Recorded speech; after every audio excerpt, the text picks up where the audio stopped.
Hey guys, welcome back to Nature's Cadence Farm.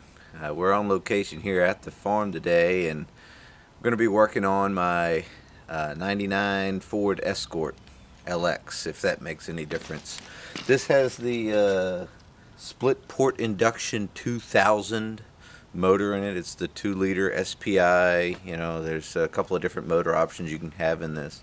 And what I'm having is the throttle is revving up, on me. So it's like it's trying to take off without me hitting the gas.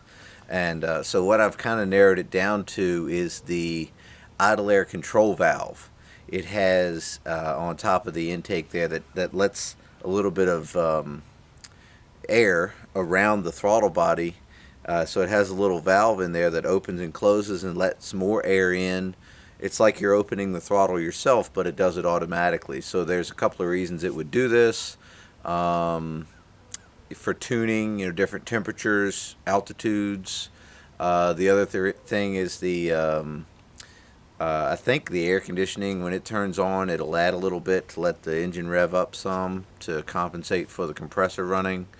But either way, so what's going on, that's it. So I can be sitting at a stoplight just fine, and I'm holding the brake, and I can feel the car kind of rev up and try to take off. Or if I'm going down the highway, I can be going, and then it'll just kind of take off on me a little bit and go faster because that valve is opening up. So to show you the part, here's the part. I got this on eBay, and I'll put the link down below. But please, if you go to the eBay, auto store or the Advanced Auto Parts or any other auto parts store, make sure you tell them your engine size and your year and anything that might be special with the engine. If it's a ZX2 or whatever, those special motors they had with the overhead cams and stuff like that, with the dual overhead cams. And so this is the part I got. I ended up with an IAC 1087. So there's that, and this is what it looks like. So the idle air control valve is this. So there's that. The way this works is it's got more of a little diaphragm inside of here that one side is on the air filter side, we'll call it, and the other side is on the engine side. So this has a divider here, and it lets more air through or less air through, for that matter, depending on the needs of the engine. So I'll show you where it's located on the engine, and let's get it in.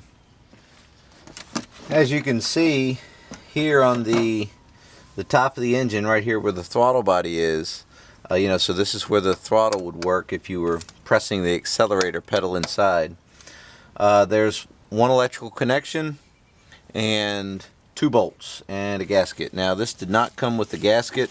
I hope the gasket is good underneath of there. But as you can see here, this matches very, very close. So we're going to see. We're going to go ahead and take these 2 bolts out right here and unplug this electrical connector, and we'll see what this one looks like on the inside. Alright, so what you're going to need is I've got an 8mm socket here on this handle, but you might need a little extension or a deep well. And then I've got this adapter, so an 8mm something, but it was too tight for me to get off by hand. So let's see if we can pop that loose. There we go. Yeah, it was not on there very tight. Alright, well, tight enough for it to not to leak, but not too tight to where it wasn't able to be gotten off. So while we still kind of have it bolted in there, I'm going to see if I can get this connector off. Oh yeah. So you just push this little tab here and push and pull at the same time, and it just comes unplugged. Now one thing I will caution you, it took me not a while, but make sure you take a picture with your phone or something. But there's probably 3 or 4 different styles of these valves that come up in a search for this same engine. So I had to find the right one, and it's not hard, but this is what mine ended up being. So maybe later I'll do a review, a longer term review on on how the performance of this and how long it lasts. Now this old one lasted 125,000 miles, which, you know, this car here for me is the lowest car in the fleet, mileage wise. I don't know if that's a lot for some or not enough for others or whatever, but this just happens to be the lowest mileage. So that came off. Now some differences I see here.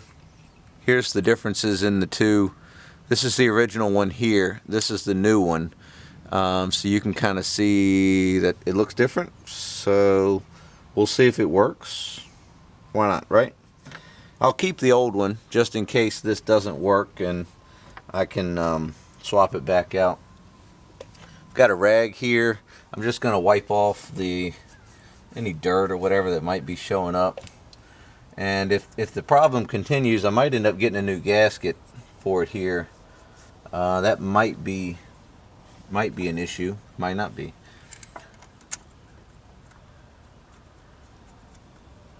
I'm just going back with the original bolts. Looks like the bolt holes line up perfectly. No problems there.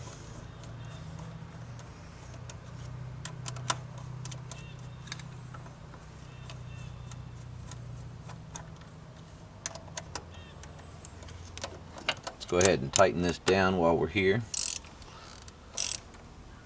I'm sure there's a torque spec, but I'm going to tighten it tight enough to where it's not stripped and not loose enough to where it's going to rattle off, whatever that is. And yeah, we're just going to plug in the connector there until it snaps. It clicks right in there.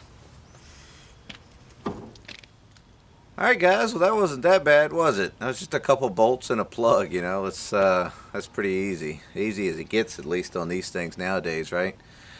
Alright, well let's go ahead and let's get this thing fired up and see if it does any better, worse, or keeps doing something wrong.